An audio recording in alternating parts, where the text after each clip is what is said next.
Hallelujah. धन्यवाद करते हैं आज के दिन के लिए। प्रभु का धन्यवाद हो। परमेश्वर सब कुछ जानते हैं। प्रभु ने हमें आज का दिन दिया है। हम खुशी के साथ आज के दिन की शुरुआत करते हैं, हम और हमारा परिवार प्रभु यीशु के नाम से आज के दिन की शुरुआत करता है। हालेलुया। प्रभु सब कुछ जानते हैं। प्रभु हमारे जीवन को जानते हैं। प्रभु व्यवस्था को जानते हैं। प्रभु जानते हैं कि परमेश्वर हमारे जीवन से क्या चाहते हैं। प्रभु की मर्जी हमारे जीवन में क्या है, ये प्रभु यीशु ने वचनों के द्वारा हमसे कह दिया। प्रभु ने जो आज्ञा हमें दी है, उन्हीं में से प्रभु की जो आज्ञा है हमारे जीवन में पूरी हो जाती है। प्रभु ने जो हमें नियम बताए थे, जिस तरह वचन प्रभु ने हमें दिए, जो कि हमें मानने हैं कि अपने पड़ोसी से अपने समान प्रेम रख। जिस तरह तू अपनी चिंता करता है, उसी तरह उनकी भी चिंता रख, और एक दूसरे के लिए प्रार्थना कर, और अपने सताए जाने वालों के लिए प्रार्थना करो। प्रभु ने ये सारी आज्ञा हमें दी है कि 7वें दिन हमें प्रभु की हजूरी में जाना है, बाइबल को पढ़ना है, प्रार्थना करनी है, दान दशमांश देना है, फास्टिंग रखने हैं। इन सब से हटकर यहाँ तो एक बात और होती कि प्रभु इन सभी बातों को विस्तार से एक एक तरीके से एक एक बात करके हमें समझाते, जो कि बहुत मुश्किल होता। क्योंकि अगर हम सब कुछ समझने की इच्छा रखेंगे तो ये हमारे लिए भारी होगा। जिस तरह बाइबल में लिखा है, प्रभु का बेटा दाऊद भजन संहिता में ये लिखता है कि हे प्रभु, जो बातें मेरे लिए भारी हैं वो मुझसे दूर कर दे, मैं उन्हें नहीं जानना चाहता। तो ऐसा ही हमारे जीवन के लिए भी प्रभु ने देखा था। प्रभु ने दाऊद की प्रार्थना को सुना, और प्रभु ने वैसा ही हमारे लिए भी किया है कि हमें प्रभु ने भारी आज्ञा नहीं दी। जो आज्ञा जिसमें सब कुछ पूरा होता है, वही आज्ञा प्रभु ने हमें दी है। जिन आज्ञाओं को मानकर हम प्रभु की मर्जी में चल पाएंगे और प्रभु की मर्जी हमारे जीवन में पूरी हो पाएगी। अगर हम विस्तार की बात करें तो चलिए हम वचन को पढ़ते हैं। यूहन्ना उसकी 7 उसकी 14, जिस पे लिखा है, यीशु का उपदेश। परंतु जब पर्व के आधे दिन बीत गए तो यीशु मंदिर में गया और उपदेश देने लगा। इसलिए यहूदी चकित होकर कहने लगे, ये मनुष्य बिना कोई शिक्षा पाए ज्ञानी कैसे बन गया। तो यहाँ पर हम देख सकते हैं उनकी हैरानी की वजह क्या थी। क्योंकि यहाँ वचन में लिखा है, 7 उसकी 14 में लिखा, परंतु जब पर्व के आधे दिन बीत गए।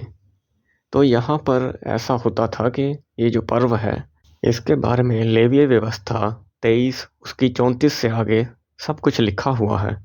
इसको सुक्कोत का पर्व कहा जाता था। जब हम लेवीय व्यवस्था पढ़ते हैं, उसमें ठीक से विस्तार से लिखा है, जो कि 7वें महीने से शुरू होता था 15वें दिन को। इन दिनों में याद किया जाता था कि प्रभु ने इजराइलियों को मिस्र देश से बचाया और छुड़ाया, और सब लोग मिलकर बनाई हुई नकली झोंपड़ियों में रहते थे और याद करते थे उन दिनों को कि परमेश्वर ने कैसी दया हम पर की थी। उन दिनों में हमें बचा कर रखा था, और आगे भी प्रभु हमें बचा के रखेगा। इसीलिए सब लोग ऐसे याद करते थे। ये इसी तरह का पर्व था, और यहूदियों के हैरान होने की भी यही वजह थी। क्योंकि जिस तरह हम वचन को पढ़ें, यूहन्ना 7 उसकी 14 में जो लिखा, परंतु जब पर्व के आधे दिन बीत गए तो यीशु मंदिर में गया और उपदेश देने लगा। इसीलिए यहूदी चकित होकर कहने लगे। इनकी हैरानी की यही वजह थी। और फिर जब हम आगे पढ़ें तो लिखा है, ये मनुष्य बिना कोई शिक्षा पाए ज्ञानी कैसे बन गया। तब हम यहाँ पर ठीक से समझ पाएंगे ये जो वचन, ये जो बातें उन्होंने कही थी यूहन्ना 7 उसकी 15 में, कि ये मनुष्य बिना कोई शिक्षा पाए ज्ञानी कैसे बन गया। तब हम इस बात को ठीक से समझ पाएंगे। लोग हैरान इसीलिए प्रभु से होते थे कि प्रभु ने सारी बातें जैसी कि वचन के अनुसार, जैसी कि त्योहारों के अनुसार, जैसी कि अच्छी थी, जैसी कि पूरी होनी थी, जैसी करनी चाहिए थी, प्रभु सब काम वैसे ही करते थे। इसीलिए हम ये बात तो जानते हैं कि प्रभु ने सब कुछ अपने समय पर होने के लिए भविष्यवाणी की थी। प्रभु ने कहा था कि सब कुछ अपने समय पर होगा, और ऐसा होना ही ज़रूरी है। यही परमेश्वर की इच्छा है। तो प्रभु सब कुछ जानते हैं। हम जो आज्ञा प्रभु ने हमें दी, हम ये बात समझ लें कि परमेश्वर ने जो आज्ञा हमें दी है, वो भारी आज्ञा नहीं है। प्रभु सब कुछ जानते हैं। प्रभु ने आसान करके हमें बताया है कि क्या करना है और क्या हमें समझने की या सुनने की ज़रूरत नहीं। क्या सुनने की, क्या समझने की ज़रूरत है, प्रभु ने पहले से ही जाहिर कर दिया। प्रभु सब कुछ जानते हैं।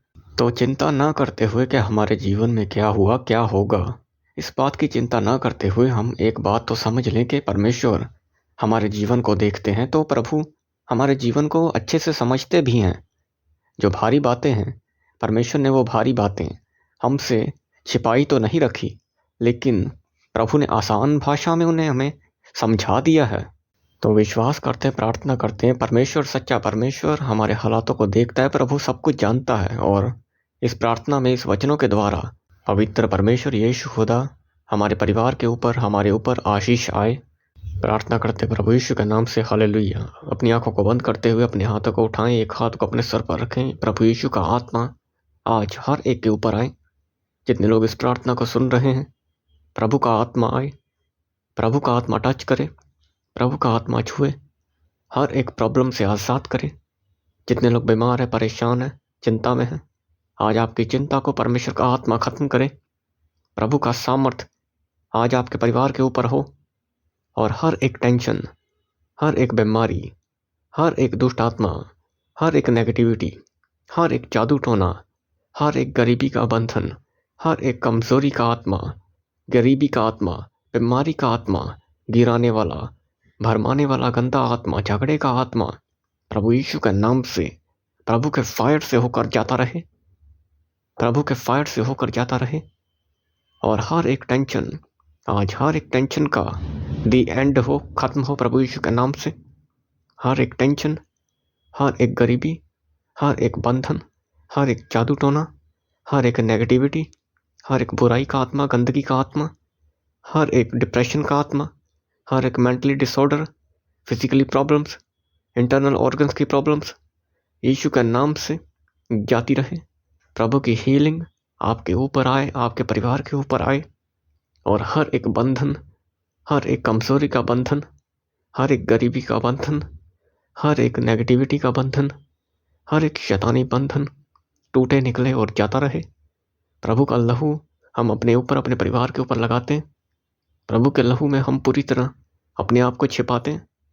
प्रभु यीशु का आत्मा आज हमारे ऊपर आए और हर एक कमजोरी को ख़त्म करे। अपनी आंखों को बंद करें। लेखे से देने खारा समामुंदो lo quiere ser calarisha kimaro mundo lo koishi kari keme mosene mele de shikari keme mundo rabamanda na bale kere shike rihore ke bere bemente नहंदा हमारे बेमे से लिखे ऋषिक में मोसो मुंदो। प्रभु का सामर्थ हर एक के ऊपर आए। जितने लोग इस प्रार्थना को सुन रहे हैं, हम सब लोग प्रभु यीशु के नाम से बचाए जाएं, हर एक बंधन से छुड़ाए जाएं, हर एक गरीबी के बंधन से छुड़ाए जाएं, हर एक बीमारी के बंधन से छुड़ाए जाएं, हर एक शैतानी बंधन से छुड़ाए जाएं। लड़ाई झगड़ा हमारे जीवन से दूर हो, हर एक बीमारी का, गंदगी का आत्मा हमारे जीवन से दूर हो। प्रभु यीशु का आत्मा हमारे करीब आए, प्रभु का आत्मा हमारे परिवार में आए, हमारी लाइफ में आए, हमारे फ्यूचर में आए। और हर एक अच्छा बदलाव जो हमारे जीवन में होना ज़रूरी है, जो हमारे परिवार में होना ज़रूरी है, वो हो। प्रभु का बदलाव हो, प्रभु का चेंज हो हमारे मन के ऊपर, हमारे कैरेक्टर के ऊपर, हमारे साथ जुड़े हुए लोगों में प्रभु का बदलाव हो, चेंज हो। प्रभु का धन्यवाद करते हैं आज के दिन के लिए। हम विश्वास करते हैं हमने जो प्रार्थना की प्रभु ने सुन ली है, और आने वाले दिन हमारी आशीष का दिन है, बरकत का दिन है। प्रभु का धन्यवाद हो आज के दिन के लिए। हम अपने आप को, अपने परिवार को प्रभु यीशु तेरे पवित्र हाथों में देते हैं, और सब कुछ तेरे पवित्र नाम से मांग कर कहते हैं, आमीन।